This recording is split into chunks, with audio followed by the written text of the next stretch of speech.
The power's out and the gas is gone. The stores are closed, but you still have to eat. In a real emergency, this could be the difference between cold beans and a hot meal.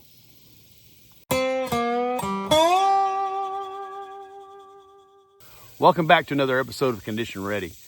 I was sitting around thinking about preparedness situations and scenarios, and to be honest, there's a lot of talk about bug out, bag. I've done videos on them, no big deal. But let's face it, in reality, we are more than likely going to bug in. But what if we bug in and not realize that we don't have a way to cook? We don't have a way, like my oven is electric. What if we don't have power? Or now going back a couple of videos where we did the food challenge, the comparison between the different freeze-dried foods and all that. You all probably saw that I had a fire pit that I could use to cook. Absolutely. But what if I didn't have that? So I was thinking through this.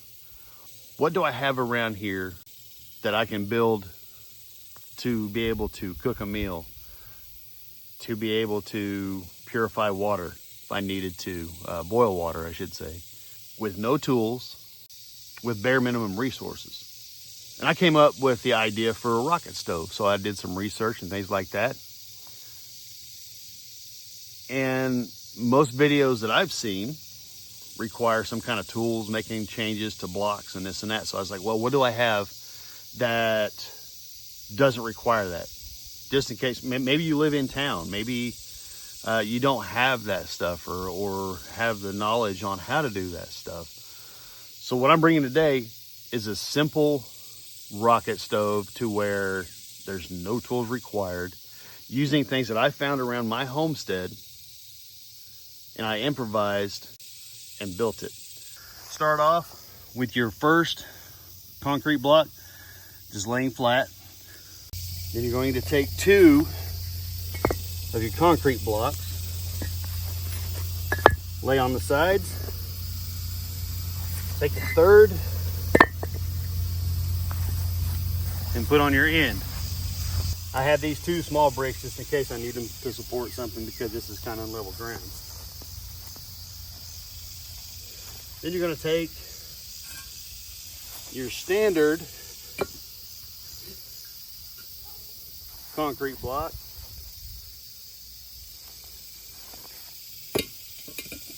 stack them up on the front. Then you're going to take your other 2 more concrete blocks, knock some of that dirt off there. Then your last block on the back. Real simple, really easy. Then we'll grab our grate, put it on top once we get the fire going. That way we'll put a pot or whatever on top. Now we're going to get our tinder together and get a fire going. As you can see, I've got a little stash of wood down here. I don't really throw a lot away, just for projects and things like this. We got a fire pit, like I said, I burn stuff. But yeah, we're gonna get our fire going.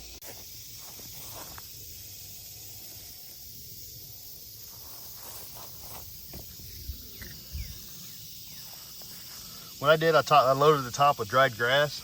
I have some small tinder that'll get me going. I'm gonna reach in here.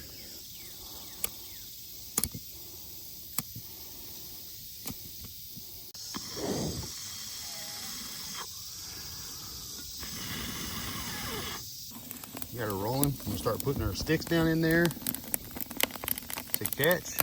Nice thing about rocket stoves is they don't take much to get going. They're really efficient on burning everything.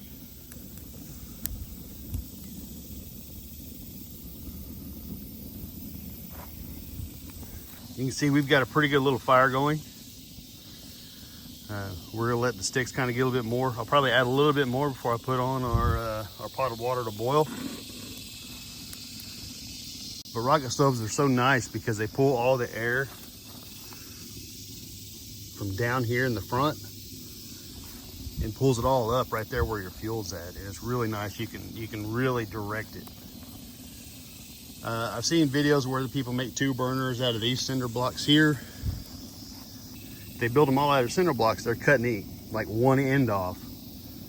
I didn't want to do that because you may not have the tools that you need to do that. But I wanted to do something that didn't require any tools and just make it simple. So I think we're rocking and rolling pretty good now. So I'm gonna put the grate on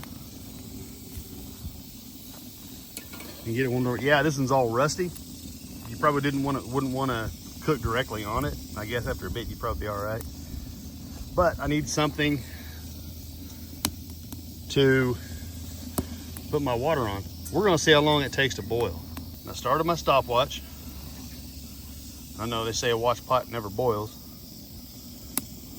but man, this thing is just really putting out some heat. Got good airflow. Believe it or not, this is the first one that I've ever built. You can buy rocket stoves and all that, but if you have what you need at hand, and I'm hoping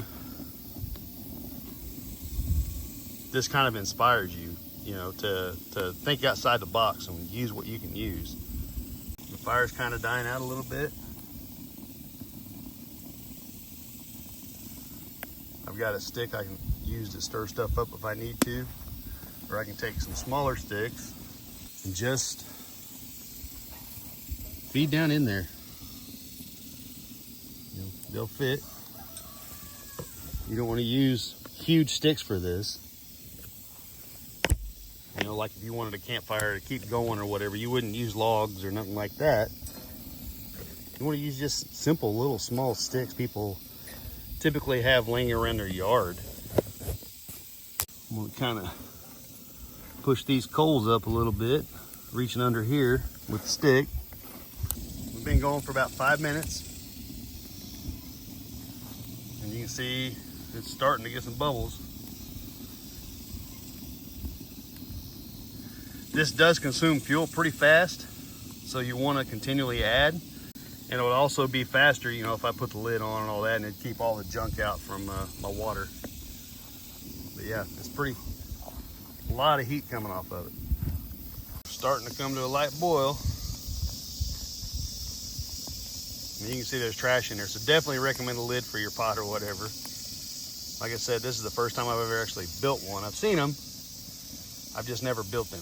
But you definitely have to stay on top of the fire, keep stoking it.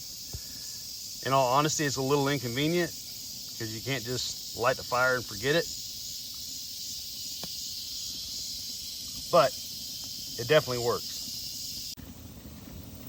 Well, we finally got a good simmer going. It's been a little bit, probably about a half an hour, just because I'm learning as I go. Finally getting it fed, but yeah, you can see her. She's finally coming up to a boil. There we go. Now she's on a good boil there. There's some good airflow coming through. Now, I just couldn't keep it going because it was burning through everything so fast. So I actually had to use some bigger sticks, probably inch and a half in diameter. They were dead, so they burned pretty quick. But I finally found the right sticks. This wouldn't have taken 30 minutes if you had the right fuel. So yeah, definitely a challenge. I mean, you can see I'm sweating. It's pretty warm out today. I think it's supposed to be like 97 today. I was trying to get this done before it got too hot, but messing with the fire, obviously. I was trying to get fuel gathered up, things going, but this system will work. Like I said, I mean, this is the first time I've ever really done this. I built it before, trying to get ready for this video just to make sure I had it built right.